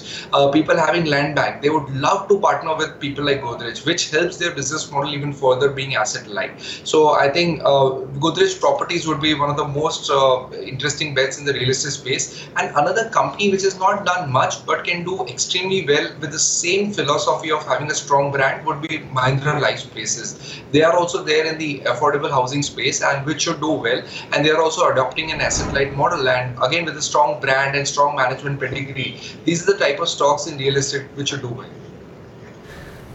Yeah, interesting moves in Godrej Properties for sure. It's been very interesting what Godrej Properties has done in the recent past vis-a-vis what a prestigious has done vis-a-vis what an Oberoi has done. So some smart moves for those two. So they have their own paths that they tread. I mean, most of them for the time being. Though Oberoi Realty has been a stable stock to say. It's not had any big gyrations. Quarter on quarter, good performance, has moved post numbers and then stabilized. So there's no big gyrations there for Oberoi Realty. But these stocks have seen the bigger moves. Yeah, if you just look at what they've done over the last 1 year as well, Godrej, just by far the biggest mover. Oberoi has been very, very flat. And the likes of Prestige, etc., even after the up move, have just about barely paired their gains. Soba is actually negative 6.6% over the last 12 months. So, yeah, you're right. They probably chart their own course almost every single time. Quick thoughts out here. Sameet, Chavan, I don't know if we took a chart check with you, but if you were to bet on one strong real estate stock right now, is there one available for a trade? Yes, I guess in that case, I would certainly go with Oberoi Realty. See, looking at the overall chart structure, undoubtedly Godrej Property looks good, which gave a decisive breakout last week, and the kind of volume activity we saw, that is humongous. So from here on, we expect outperformance to continue. But the low-hanging fruit is already gone in case of Godrej Properties. So apart from this, Oberoi Realty, which has been consolidating of late, but the volume activity in last 3 weeks is quite encouraging, and that suggests that probably in next few weeks this stock can give a decent bump up. So it's trading around 523 on the verge of a breakout. So we would anticipate this breakout happening from the resistance level of 526. So within this space, considering the overall risk to reward ratio at current juncture, Oberoi Realty looks good. It is poised for a good move. Go long, it's a positional buy with a stop loss of 497, and I would expect this stock heading towards its recent highs of somewhere around 565, 570 over the next few weeks. By the way, as the 8 minutes have settled down, ICICI Pru is actually starting off weak, so there might have been momentum the last couple of days. It's looking slightly wobbly, 337 right now for ICICI Pru. Let's wait and watch if these rates last. Sheela Foam likely to start off lower. Jet Airways likely to start off lower. And some of the PSU banks are taking a breather. OBC was big performer yesterday. It's looking slightly soft in the session today. Aditya, quick thoughts out here. ICICI Pru, you were comfortable going long, but it's looking like starting off lower. Would you take that trade off the table now? Probably yes, I'll wait for the opening session, how the opening trades play out. As I pointed out, it continues to face resistance from that downward sloping trend line 355, which it failed to cross in trade yesterday as well. But the volumes are pretty healthy in the last two trading sessions. So I would wait for and watch for 330 levels on the downside. Those are good strong support zone for the stock. If stock manages to hold on to those levels, probably I can take a long trade there and place a stop at 320. I'll be more comfortable. Risk to reward would be in my favor. So 330 will be my close level to watch out for as far as ICICI Pru is concerned. What about OBC? So all these banks have been outperforming. Probably I'll not stick to Oriental Bank. I'll take a look at Syndicate Bank or a Union Bank for that matter. I'll bet on my money on those banks. You're buying a Union Bank today? Yes, probably a Syndicate Bank I'll prefer a Syndicate Bank. A Syndicate Bank and the Union, both look good to me. So I'll go ahead long on both the stocks. My new target for Union Bank will be 97, somewhere around 93. Syndicate Bank definitely also looks good to me on the charts. It's close to about 40. I'm looking at a target of 43 on the upside. Okay, minutes away from market open. Let's tell you all that you need to know to stay ahead in trade today, viewers. First up, S&P has just pushed JLR and Tata Motors ratings deeper into junk. Brexit and US trade tariff scares may prompt more downgrades, says the rating agency. Heineken tightens its grip on United Breweries, acquiring Vijay Mallya's 2.8% stake that was pledged to the banks. Heineken now owns 46.5% stake in United Breweries. NBCC receives orders worth 1,000 crore rupees for 5 projects across India. The stock likely to start off 2-3% higher. M&M Finance increases its stake from 88.75% to 98.43% in Mahindra Rural Housing Finance. M&M Finance spent a total of 286.8 crore rupees to buy that stake. And lastly, promoters of Sheela Foam will invoke the oversubscription option to sell another 2%. In its first round, the offer for sale got subscribed 2.78 times. All right, just about 4 minutes left to go. Quickly, one stock, Parthiv, at your end that you're really convinced about in this particular up move that we've been seeing? See, I think not really the up move, but more of an investment thesis. I think it's a steel stock which is Jindal Steel and Power. And one thing that excites us is their recent announcement about their 1.8 million tons per annum DRI plant starting, which is a syngas coal-based technology, very, very innovative technology. And they've tweaked the plant in order to have, I think, the domestic coal supply. It's going to be very, very efficient. And this is something which is going to help them to touch almost 6.5 million tons per annum Angul steel volume, and I think this steel should do extremely well. Even at 10,000 rupees EBITDA by ton, they should be more than happy to kind of service the debt and I think repay at least 4,000 to 5,000 crore every year in their consolidated debt levels of around 40,000 crore. And I think we are more excited about the prospects of the power business, which is lagging right now. Their assets are state of the art, and I think if they were to get coal and also going ahead, if there are going to be like commercial coal mining auctions, I think JSPL should turn around in the power segment as well. It's quoting at 0.6 price to book multiple, so I think a lot of negative seems to be factored into. So this is one stock that we like to bet because there's no new capex. They just have to sweat their assets, and if they're able to do so successfully, I think this stock can massively lead it. Okay, let's talk about a few other names. HCL Tech for one, that has got that upgrade, but whether or not anything within the IT pocket warrants a trade or no. Sameet Chauhan, would you like anything within the broader IT space, be it HCL Tech or any of the larger names, or even from the mid-cap pack? No, I think I believe that it would be very stock specific in case of IT. If we look at the Nifty IT index, it has slipped into a consolidation mode. So one has to be very stock specific. At this juncture within this space, HCL Tech and Infosys looks good. Although they have been consolidating, but they are trading around their major support levels. So in case of Infosys, if it manages to stay beyond 740, it would trigger a near-term optimism. But overall, I don't expect major moves in IT stocks. They are likely to consolidate with some stock-specific positive bias.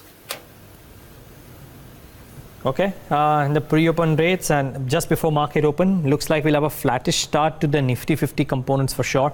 No single mover on the upside or the downside, looking like having a gain or a loss over 1%. So that seems to be the order of the day.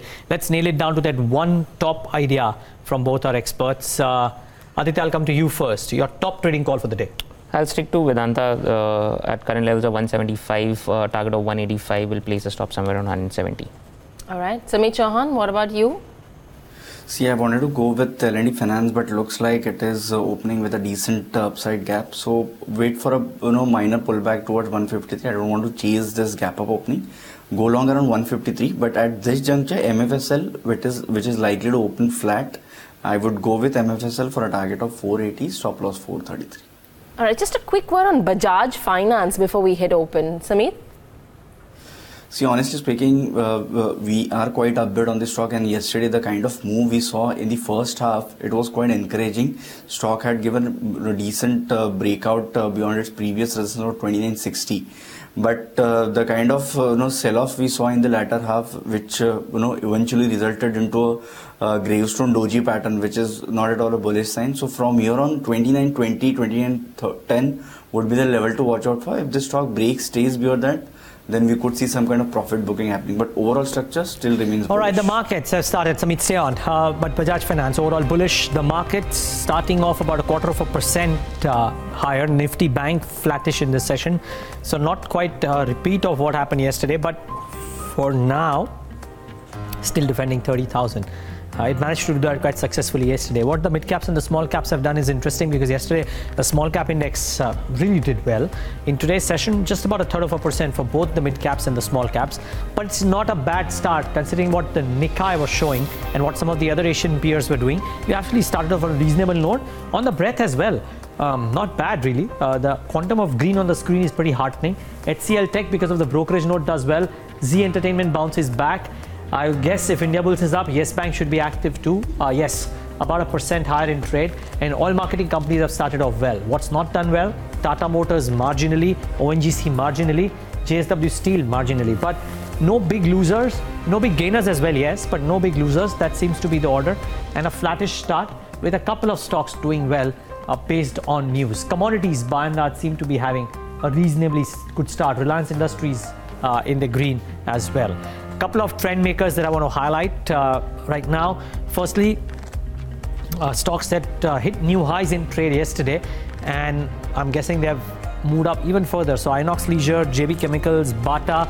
On an intraday basis, I don't think Inox is at new highs because it hit the new highs in trade yesterday on an intraday basis, but still doing well, trading in or around those new highs. All of these names, strong momentum the last few days for them. Let's see if they continue in the same vein in today's session. And PSU banks, let's see, did a fairly active trade yesterday. In today's session, not quite, just Andhra Bank marginally higher, but otherwise these stocks are very, very flattish, as is the Nifty Bank, by the way, which has slipped into the red as we speak, but a flattish start. Devina, what are you spotting? Well, to start off first with, a mover that we've been seeing doing well over the last few days is a Magma FinCorp. So that stock continues to do well even in today's session. Yesterday was up, I think, about 5%. Today, 4.5% higher at open. The other one being the likes of a JM Financial. JM Financial was up 6% in yesterday's session. Today has opened 2.5% higher. Kalpataru Power has been doing not all that badly. In fact, quite well for itself. Last 1 month, the stock's gained 22%. It's up 3% this morning. RCF has moved up 3.7%. A National Fertilizer. So within the fertilizer pocket, 2 or 3 stocks are looking quite active. Religare is also not doing a whole lot badly right now. Should pull out SML Isuzu to see how that stock's doing, and it's up about 2% in trade right now after that big bumper, 16% uptick. Avanti Feeds carries forward gains from yesterday, 1.5% higher in today's session as well. GMR Infra, 1.5%. Yesterday, shut shop with gains of I think about 2%. But the bigger mover was GVK Power and Infra. Yesterday was up closer to 5%. Today, another 1.5% that's come in for this counter. Losers then, RCOM continues to languish, 4% under. Sheela Foam looks weak, that's down 3.2%. A give back by ICICI Pru, 2% under. Jet Airways, which so far has been gaining weight, today seems to be pulling off a bit, 2% under. And then Aarti Industries being the other one, that stock is down closer to 2% as well. Well, opening thoughts, it's a flattish start to the index, so don't quite know what can be spoken about there, but quick thoughts on HCL Tech. Aditya, I'll come to you. 2.5% higher, 1,069. Definitely looking very strong on the charts. I'll look at an upside target of 1120 here. Place a stop somewhere around 1,040. 1120 and a stop of 1,040. Keep that in mind, about a 50 rupee target, 30 rupee stop loss from Aditya on this one. Jet Airways has started off slightly wobbly today. Sameet, very trader friendly stock these days, more so. What do you do here? What do you recommend? See, it has been giving wild swings of late, as you rightly pointed out.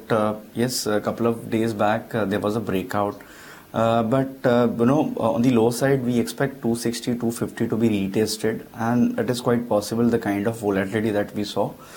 So I don't want to chase prices right now. In case of a dip toward those important support level, one can look to go long. Okay, Sameet as well as Aditya, thank you so much, gentlemen, for joining in today and giving us your thoughts. Really appreciate your time. Thanks. Well, and have a good trading day, of course. Just one, as we look at the top gainers, that one pocket or a couple of stocks within that pocket which seem to be doing well are these select brokerage names. JM Financial was very active yesterday, is active in the session today, about 2 or 3% higher in trade. So watch out for that one. India Bulls Ventures the last couple of days has been doing okay, so do watch out for this one. And as we said, stocks which are trading at new highs include, amongst others, Bata India, which continues to rev up. In today's session, a flattish start, but overall has done reasonably okay. Parthiv, Parthiv, just before we let you go, quick word on Bata India. See, no doubt, I think the stock has done extremely well. Their performance is very good in terms of the numbers that they're rolling out. Still, they are the market leaders in Tier 1. They have rationalized their stores, and no doubt the stock at current trade multiples is very, very expensive, even on a historic basis. But nonetheless, if they can continue with the momentum that they've shown and all the turnaround that they've shown in terms of their past legacy inventory issues, and they're very innovatively launching new product categories targeting the kids segment, the women segment, and the men segment. I think this can be a huge story going ahead. So we are still bullish on Bata, but I think for someone who wants to take a new entry, best to buy on dips if at all it were to come. But people holding it, just hang on to it. It can be a great story going ahead. All right. We leave it at that, Parthiv. Thanks so very much for joining us this morning with your thoughts. Joining in now, we've got Mihir Vora, Director and Chief Investment Officer at Max Life Insurance. He's here with us on the show. Mihir, good morning to you. While we've been seeing the market do what it's doing at this point in time, just to get in a perspective from you, whether or not one trend that has been spotted globally, and that is the coming off of yields, is an opportunity for equity markets.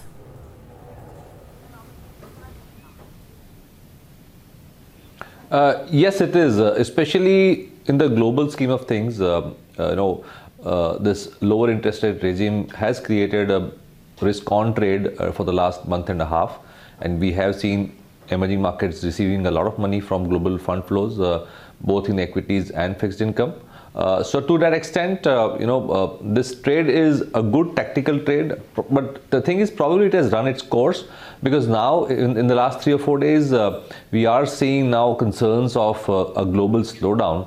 So I think it's a interplay of two factors. One is that the risk on trade stimulated by lower interest rates globally, but on the other hand, we are also worried about a global slowdown. Where does India fit into this picture? Obviously, we've been seeing yields coming off, but they're still, relatively lucrative enough. I mean, if to pit it against the equity markets at this time, which somewhat have run its course in a big way already in the first half of the year, how would that dynamic play out?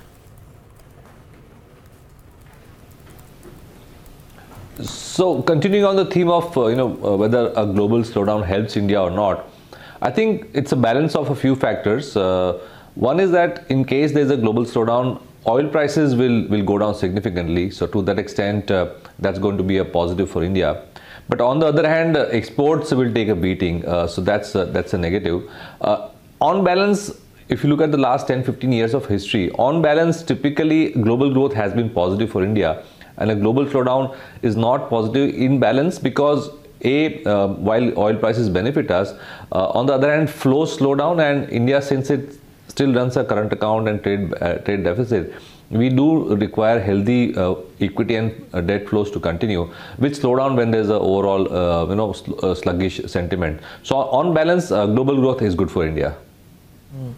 Mihir, so would you believe, I would reckon that there are a lot of other factors right now which are playing high on the investors' minds. For you as well, are you looking at the global slowdown having an impact on India and therefore deferring your investments, or are you looking at the local factors and the promise of the earnings growth coming back, which might only spur further investments? Which side of the camp are you on?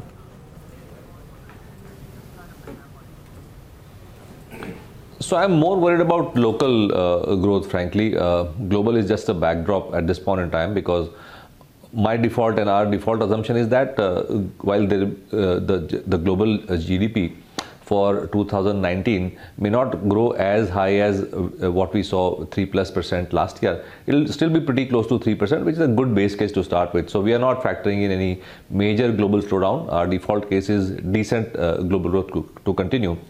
Our concerns are more on the local situation, where we do see that across segments, all physical indicators are leading to a slower economy. So while inflation is still under control, all the other growth parameters don't seem to be looking that good. So economists and the consensus is still a 7+ GDP growth rate for FY20. But we feel that's going to be a stretch unless things turn around very soon.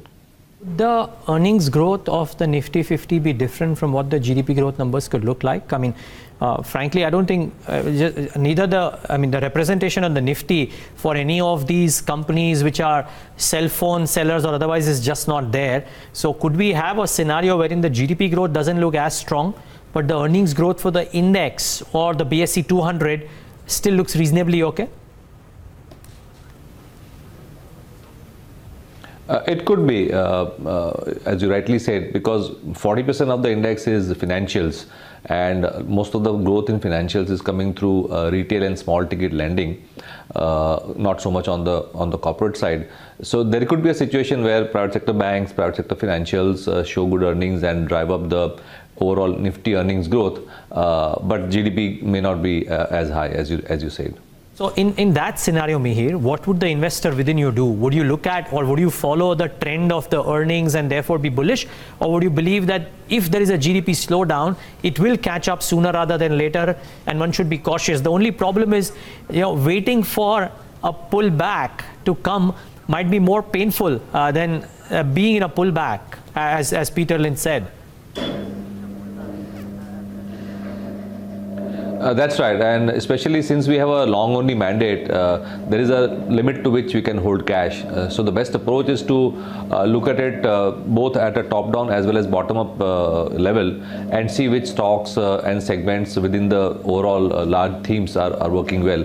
And that's what we've been doing over the last year and a half. So broadly, we have been picking the stocks where we did find valuations and growth equations to be still quite attractive, and getting out of the really expensive pockets of the market and avoiding segments where we saw slowdown coming or slowdown continuing, so to say.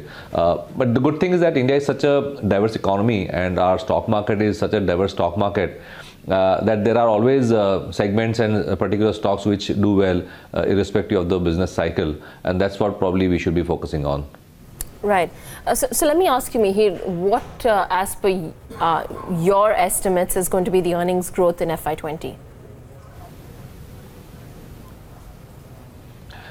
If you do a bottom-up, stock-by-stock aggregation, then for Nifty we are estimating about 15% earnings growth. If we remove some of the extraordinaries in some of the large auto companies where there are write-downs, etc. So if you remove the extraordinaries, 15 to 16% growth looks like a base case scenario for the Nifty. In that case, if there are no big external shocks that rattle the markets, could the market return match the earning returns?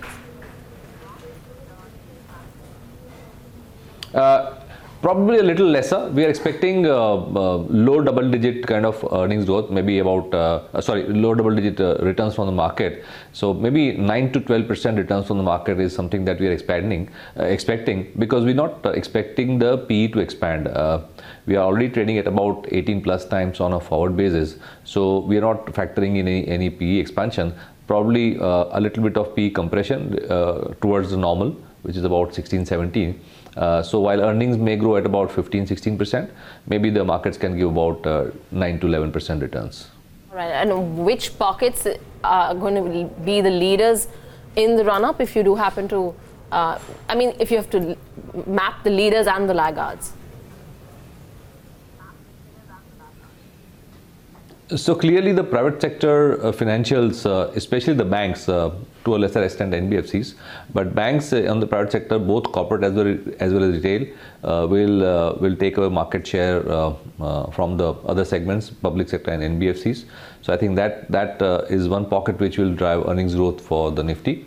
Autos are something that have been beaten down quite a lot. Of course, not without reason. We have seen a lot of slowdown in the numbers, but India as a country is so young, and the car segment especially is so under-penetrated that it's not logical to assume a permanent slowdown or a long-term slowdown in the auto space. So I think in the next 1 quarter or 2 quarters, we should see auto, which has been beaten down, also reviving. So that is one consumer discretionary segment which can do quite well. And some of the other construction-linked pockets like cement, paints, etc. should also pick up post-monsoon, because we do see any new government continue with the affordable housing initiative and try to stimulate the economy by by stimulating these segments. So those are some of the pockets which will show growth irrespective of what happens to the GDP, and that's where we'll be playing for. All right, Mihir, always a pleasure chatting with you. Thanks so much for taking the time out and being with us today.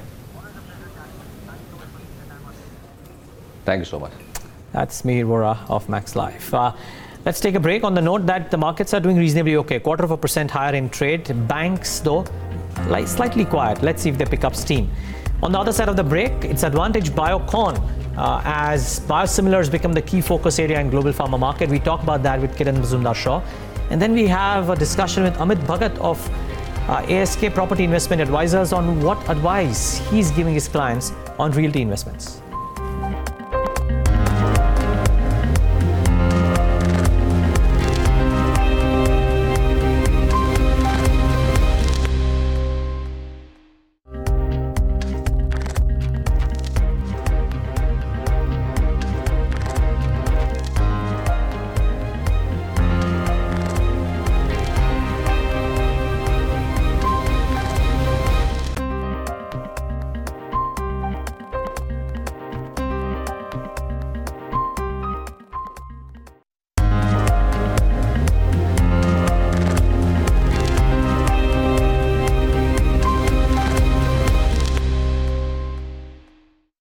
Okay, let's discuss pharma. Pharma as a space hasn't been doing all that well of late, but one subsect in the pharma space is the biosimilar space, and that seems to be doing well. New launches that are coming in globally, there seems to be a lot of recognition. To discuss this space much more in detail, we're joined by the CMD of Biocon, Kiran Mazumdar-Shaw. Good morning, Ms. Shaw. Thank you so much for speaking to Bloomberg Quint. Firstly, a general question in terms of as an industry observer, what's the current state of the biosimilar market that you're observing across the US and the EU markets? Are there any kind of concerns that are there? What's the traction? What exactly is on the on-ground situation that you're seeing?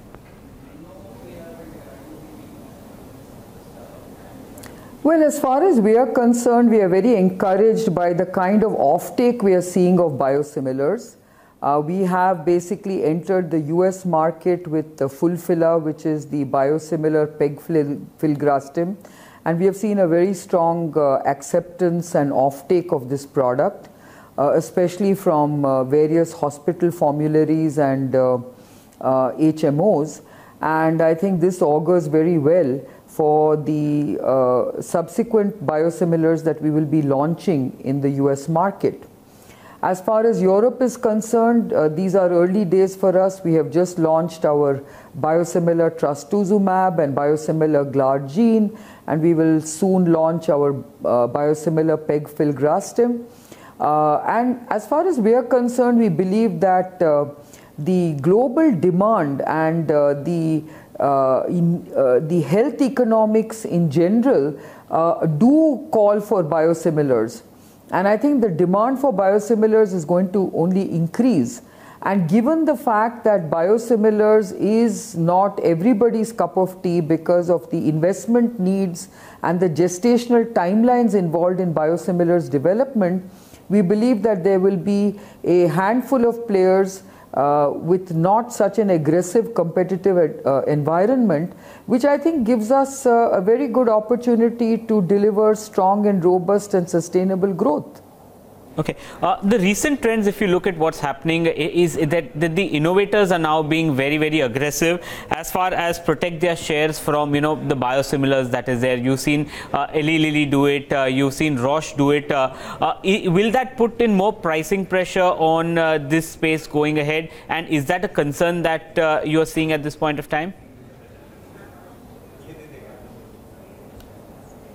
Obviously, these are knee-jerk reactions from the originators, but for how long can they sustain it?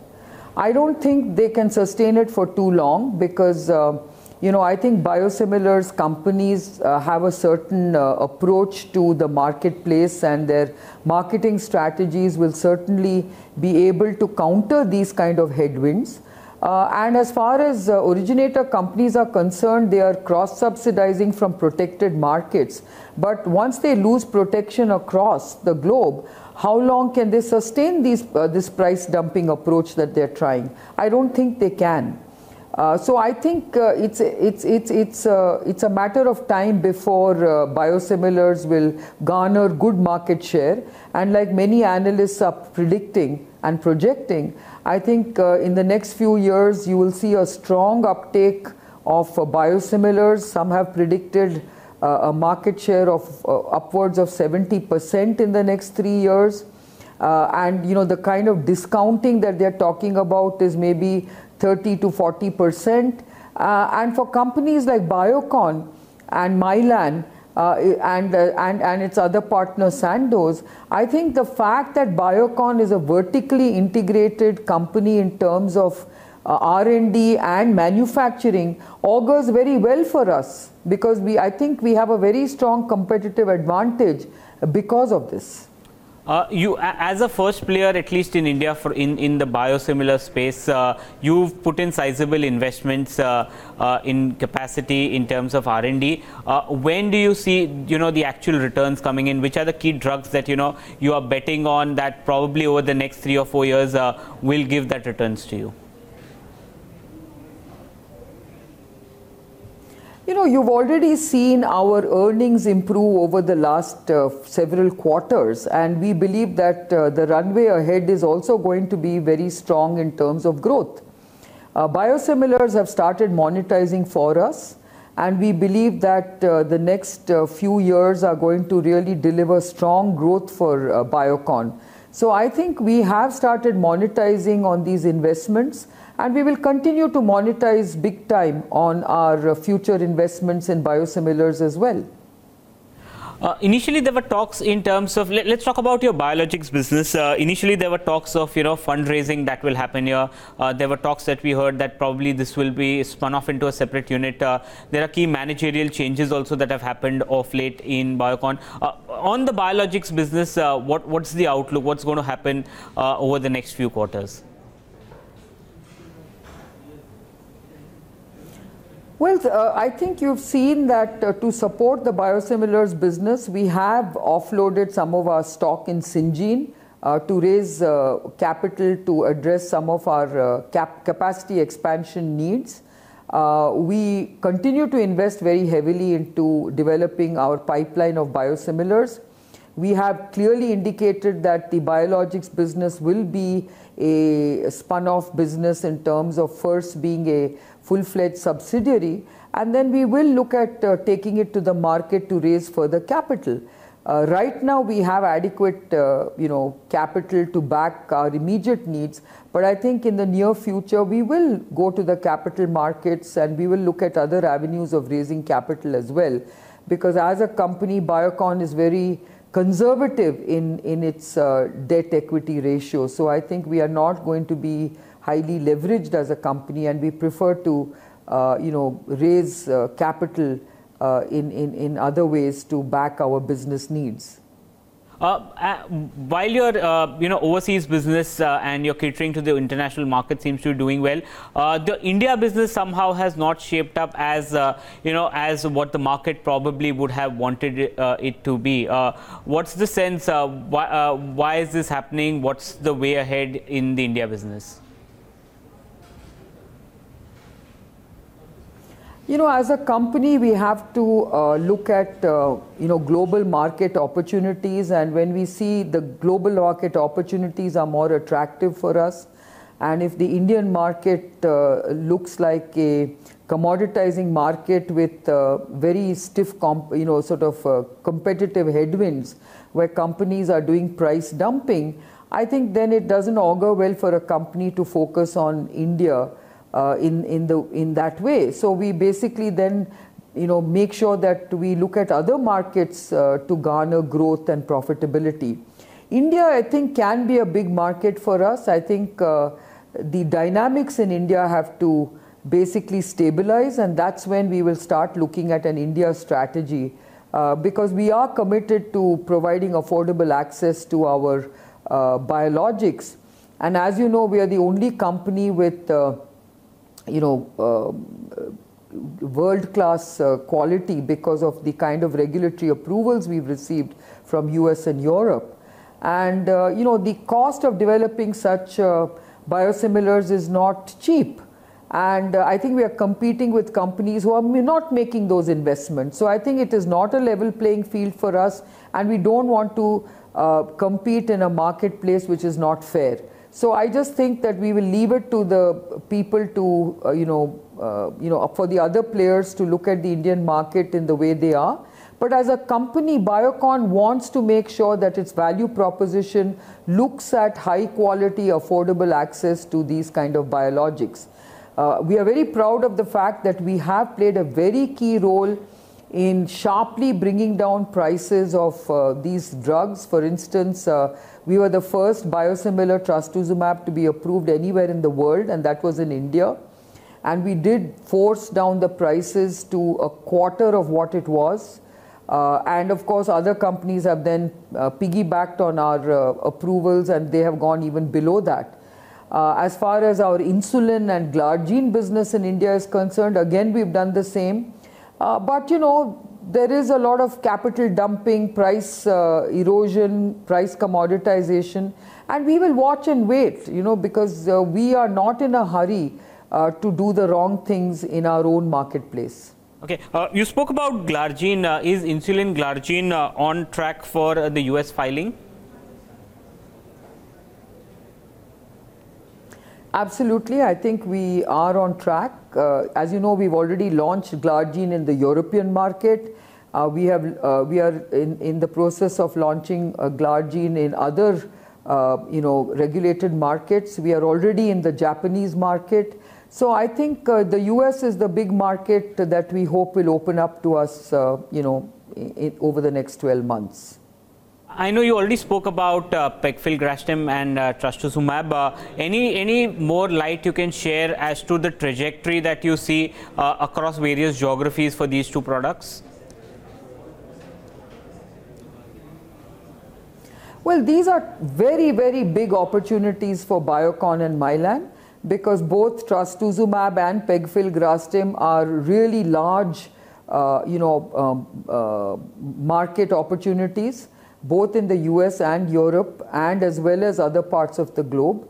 And we will be focusing on maximizing the returns from the investments we've made in developing these drugs. And as you know, we're the first companies to get US FDA approval. So we will try and maximize whatever we can to garner strong market share. We already have a very rapid uptake of Fulphila in the US market, and we hope to have the same kind of success with trastuzumab when it enters the US market later this year. Okay, and my final question, ma'am, is that are all your plans clear of any regulatory issues by any of the foreign agencies or even the Indian agencies?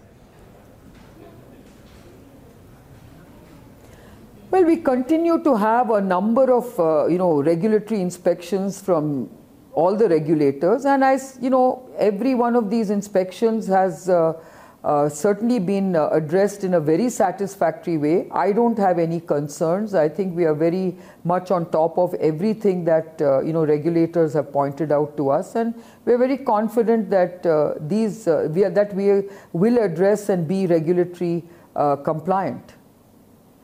Okay, we'll leave it at that, Ms. Shaw. Thank you so much for speaking to Bloomberg Quint, and all the best for the quarters going ahead. Thank you.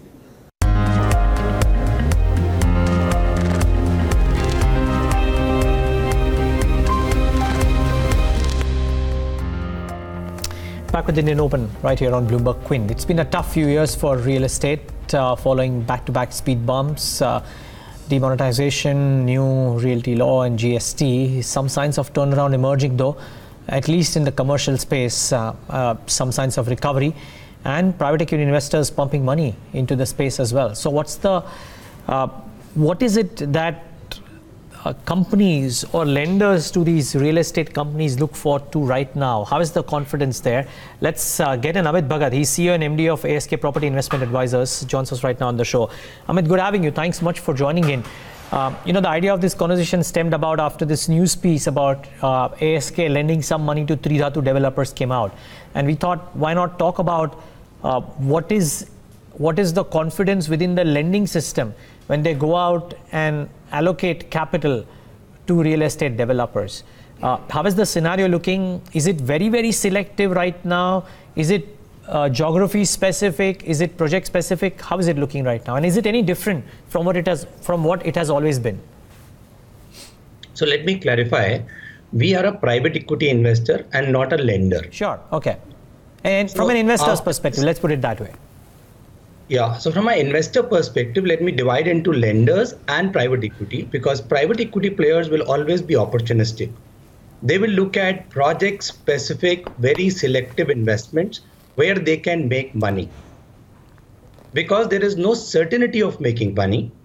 If the project makes money, the private equity investor makes money.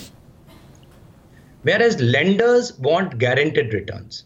So after the liquidity crisis in September end, lenders have taken a backseat because lenders are very, very selective in lending, and also there is not enough money available for refinancing of the projects. Whereas private equity investors, when there's a dearth of money, the opportunities become too many for private equity investors. So private equity investors have a wonderful opportunity today for recapitalizing of the projects, recapitalizing of the companies. And that opportunity is coming with better margin of safety when liquidity is scarce in this particular sector. Having said that, to answer your question on the selectivity, yes, whether it is lenders or private equity investors, both are very, very selective. In fact, lenders almost did not lend any money in Q3 of the financial years 18-19, which is October to December. But I have seen lenders taking initiative of lending very selectively to very reputed developers because of the consolidation which is taking place in the industry, because of all the transformational changes which you have highlighted, which is whether it is regulation or GST, or the market has also moved from a seller's market to a buyer's market now. No, but buyers want value for. Sorry. No, I'm saying that the lenders not lending in the October to December quarter could well have been a factor of the IL&FS aftermath as well, right? NBFCs didn't have money to lend in the first place. Exactly. That was exactly the reason. But now they have started lending, but very selectively. When there is a scarcity of money from the lender's side, yes, private equity definitely has better opportunities because they can pick and choose. And pick and choose projects which have a better margin of safety.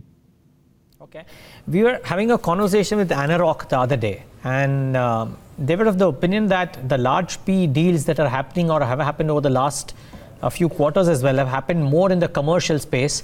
The IRRs are better, the security is better because the places are occupied, and the residential space has not quite seen that. Is your experience different? No, we predominantly are focused only on residential development space. Okay, interesting. Whereas you are right, and Anurag is also right in saying that most of the deals which are big ticket deals have only taken place in the commercial real estate space. If you examine the space, commercial real estate buyers or investors in those projects are sovereign funds and very large institutional investors. They want stabilized assets. They are not willing to take a development risk. Hence, majority of the investment has flown into the commercial stabilized income yielding assets which are less risky. Okay.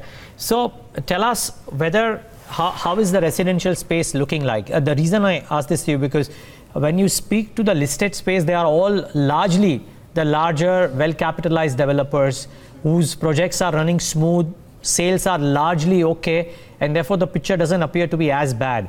What about the tier 2 developers, for example? Have sales picked up, and what's about the prices as well? Because the channel checks seem to suggest that even if sales are picking up, prices have only contracted. What's been your assessment?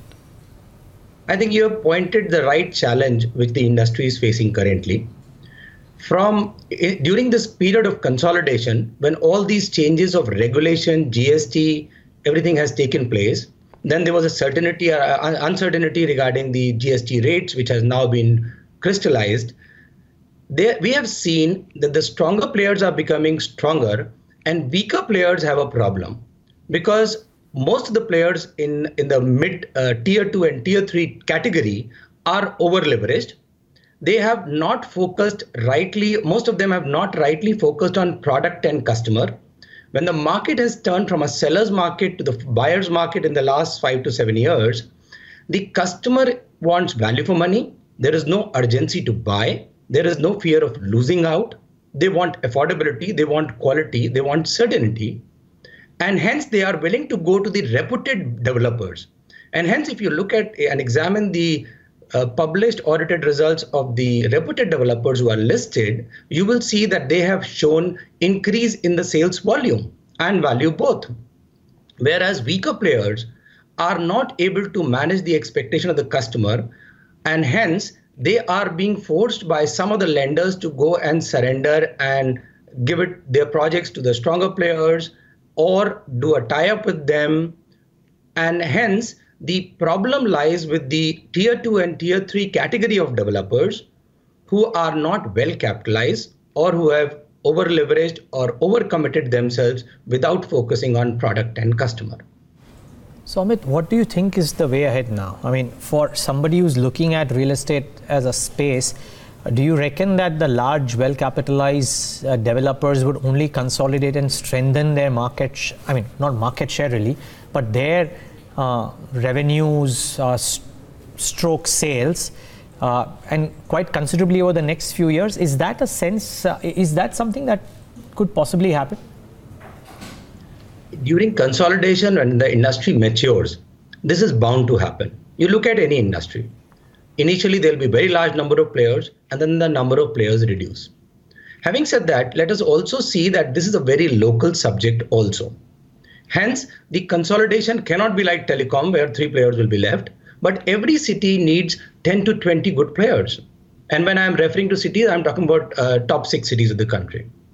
And hence, you will see that there will be consolidation, but there is enough room for everyone to grow, provided we set our house in order in terms of leverage, focus on cost, optimization of cost, delivery, commitment to the customer should be met.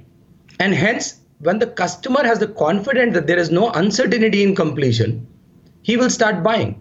But he also wants affordable products. If you focus too much on luxury, then obviously the sales will always remain a challenge. And hence the consolidation in a maturing industry is bound to happen, and large players will definitely benefit because their cost of fund is low, their brand is superior, they get a premium for the product which they sell to the end customer, there is no uncertainty, and there is a guarantee of quality also. Okay, Amit, before we wrap up this conversation, just one word on prices. Do they stay stagnant or lower, or do you reckon that there is a remote chance of prices moving up over the next 12 to 18 months? With the input tax credit withdrawn in GST, some of the reputed developers will have to think, because their cost is going to go up and their margins will further shrink, and hence they will have to see whether they want to increase the prices to ensure that their EBITDA is maintained at the cost of the volumes. And hence, we will have to wait and see, because supply is not a limiting factor in the industry currently. Supply has increased and it is further increasing. With the regulation in place, there are compulsions to complete on time also. And hence, the market will remain stagnant for a couple of quarters, and it will be very project specific. If I'm able to sell a project very well, I have the liberty of increasing the prices. But if I am not able to sell it, I will have to be content with this stagnant prices or reduction in prices, because cash flow is very important at this point of time. So it will not be a one shoe fits all. It will be project specific, developer specific, and based on the absorption and the supply actually. Great insights. Amit, thanks so much for providing these, and thanks so much for joining in today and giving us your perspective. Really appreciate your time. Thank you, Neeraj.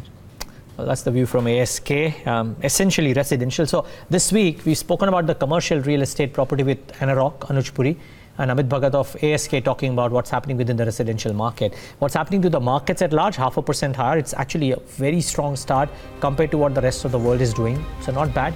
Let's see if this lasts, and clearly banks are not leading the charge. What is leading the charge is IT, because HCL Tech, Infosys and Tech Mahindra, actually even a TCS, all four are doing very, very well in trade. So technology has taken the front seat as far as the gains go today. We'll talk more about this on the FNO show. That's coming up next. It's a wrap on this leg of Indian Open. Thanks so much for watching.